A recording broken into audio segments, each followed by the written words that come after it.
Shooting with 10-stop ND filters, which are otherwise known as big stoppers or extreme NDs, is extremely popular because of the way that they allow you to lengthen exposure times in bright sunshine or to seriously increase exposure times in lower light levels. In some situations, you can lengthen exposures to minutes long. One of the issues with using these filters, even the most expensive options available where the manufacturer claims that they don't create a color cast, is that they all create a color cast. And this is often perceived as difficult to remove, which means that photographers simply convert their images to black and white rather than enjoying them in color. So what we're going to do here is take a look at how to process your big stopper shots in color.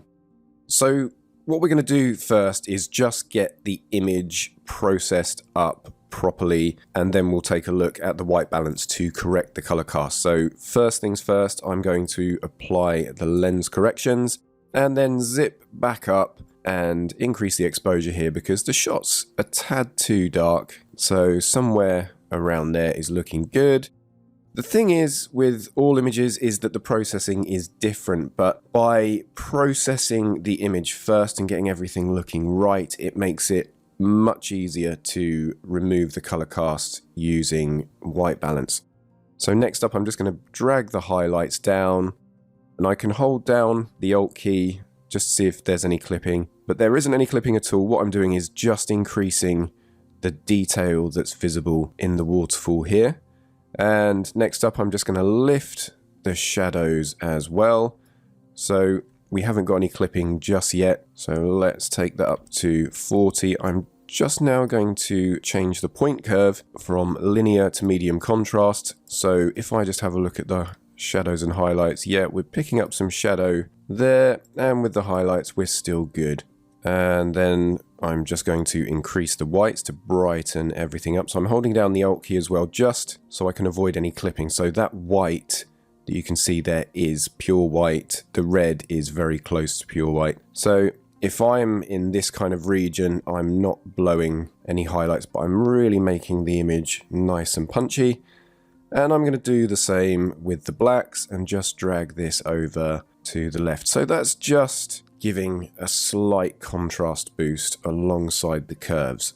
And then finally, for the basic processing, it's a little bit hazy here because there was a lot of spray, so I'm just going to use the dehaze slider, and you'll see there as I drag it over to the right, it's just removing some of the haziness. So I'm not going to push it too far because, as you'll see there, taking it too high just really does not look very good. It really increases the contrast in the image overall and makes the colors far too saturated.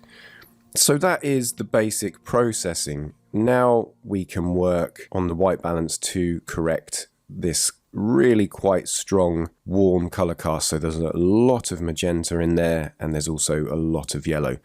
So if you have something neutral in the scene, so something gray or white, you can use the color picker and you can click on that area, and you may, if you're lucky, be able to completely remove the color cast. So this has actually given us a really good starting point. There is still a color cast here, but it's not as strong as it was before.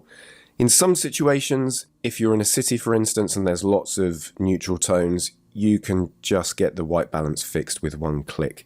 But this is a tricky shot generally because it has a lot of warmth in it, so a lot of yellow, a lot of green, and also there's a lot of magenta and orange in there, so it's a really tricky one.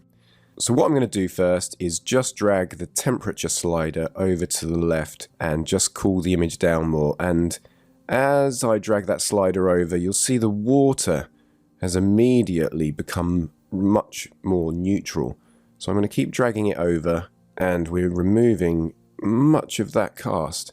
So they're possibly a tad too cold, so I'm going to leave it at 3403. And looking at the image around here, there is a hint of magenta in there still. So what I'm going to do is just drag the green slider, or the tint slider, sorry, and increase the green. So there, everything's become too green. So there is an area around here that's just right. So I think -20 is neutralizing that cast. And if we just look at the before and after, so there's the before and there's the after, we've neutralized the color cast. It's not 100%, it's as close as you can get it. Sometimes you do have to make a decision as to whether you have a very slight tint in one direction or another, but we have a color big stopper shot that now works.